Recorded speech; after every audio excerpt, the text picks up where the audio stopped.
오늘은 시편 118편 1절부터 18절까지의 말씀을 함께 나눠보겠습니다.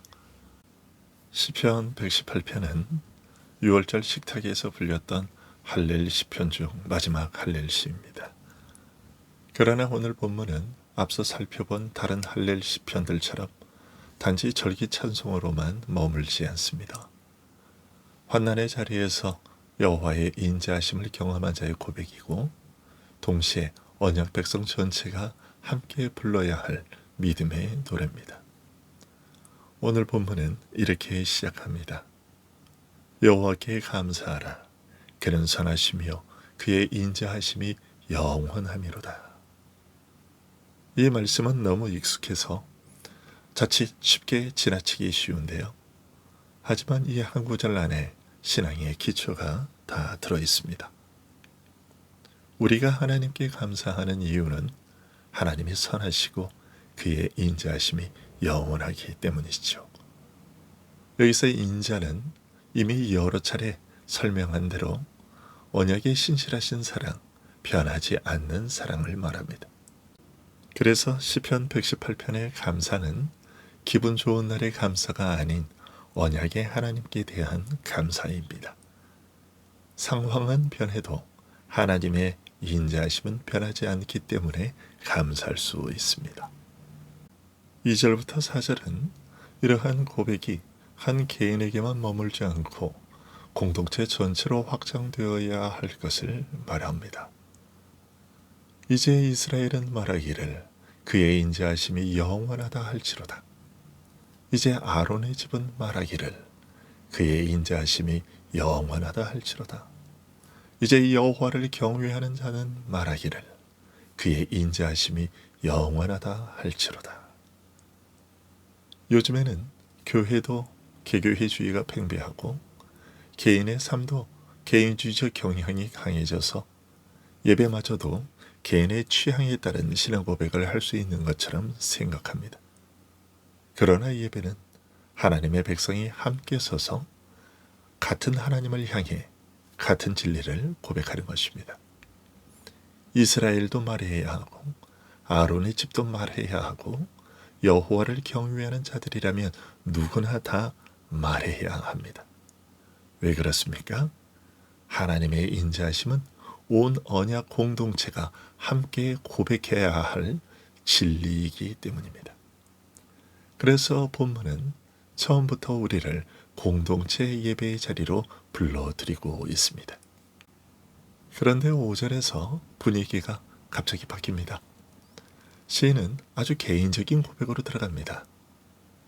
내가 고통 중에 여호와께 부르짖었더니 여호와께서 응답하시고 나를 넓은 곳에 세우셨도다.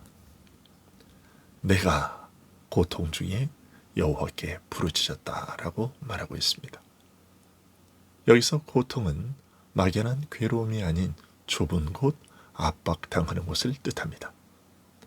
도망갈 길이 없는 상태, 숨이 막히는 자리를 의미합니다.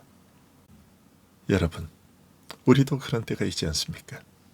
이리 가도 막히고 저리 가도 막히고 사람도 길이 아니고 내 힘도 답이 아니고 내 마음조차 감당이 안 되는 때가 있습니다. 지금 시인이 그런 상황에 있습니다. 그런데 그 자리에서 시인이 한 일이 무엇이었습니까? 여호와께 부르짖은 것입니다. 그리고 하나님은 그 부르짖음에 응답하셨습니다. 여호와께서 응답하시고 나를 넓은 곳에 세우셨도다. 나는 좁은 곳에 있었는데 하나님은 나를 넓은 곳에 세우셨습니다. 세상은 우리를 좁게 만듭니다. 죄는 사람을 좁게 만듭니다. 두려움도, 염려도, 원수도, 환경도 사람을 점점 조여옵니다. 그러나 하나님은 자기 백성인 우리를 넓은 곳으로 옮기십니다. 숨쉬게 하시고 서게 하시고 다시 살게 하십니다. 그래서 시인은 외칩니다.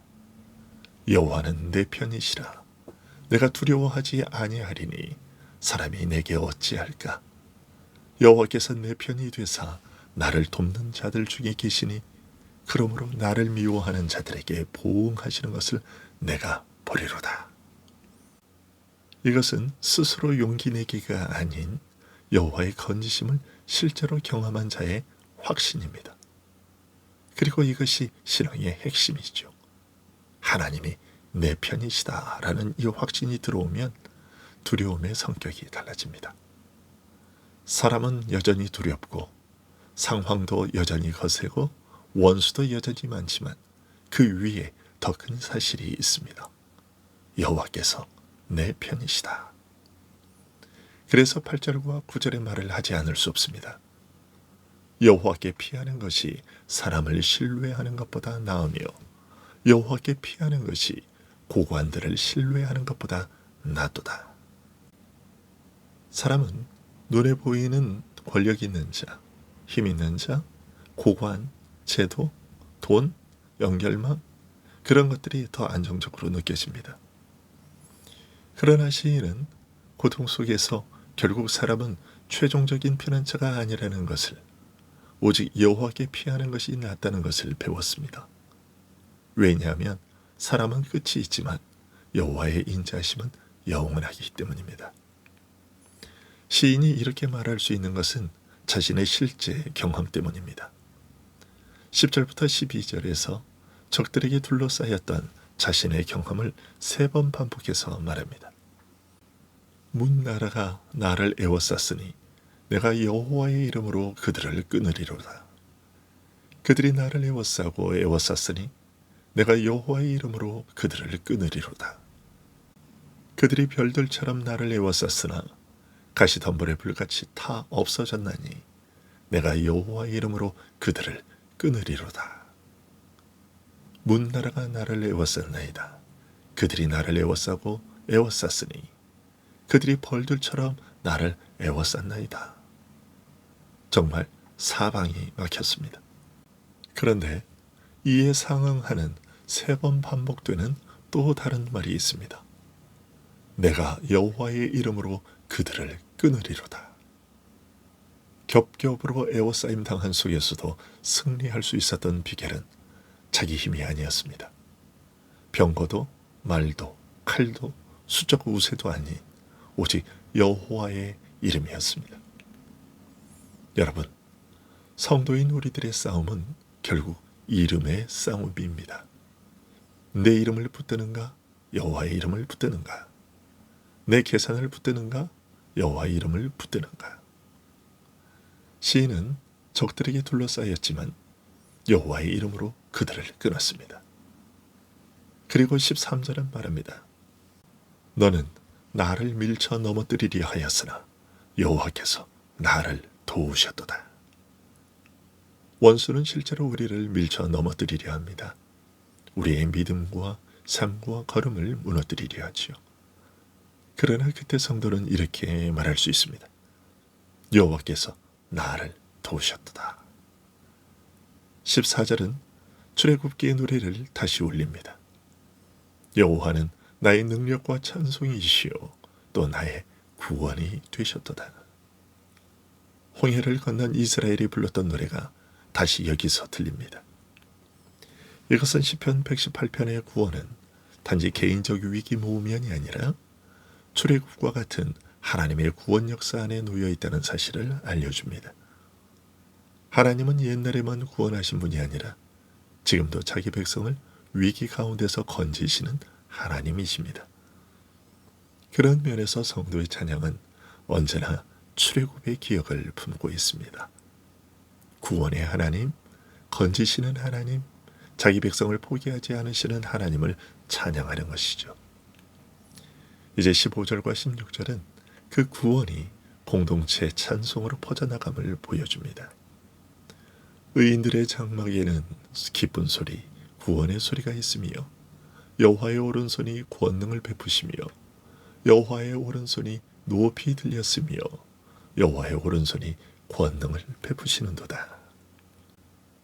한 사람의 건짐당함이 그 개인의 간격으로 끝나지 않고 장막 전체, 곧 공동체 전체에 울립니다. 여호와의 오른손이 권능을 베푸신다 하는 소리가 울려 퍼집니다.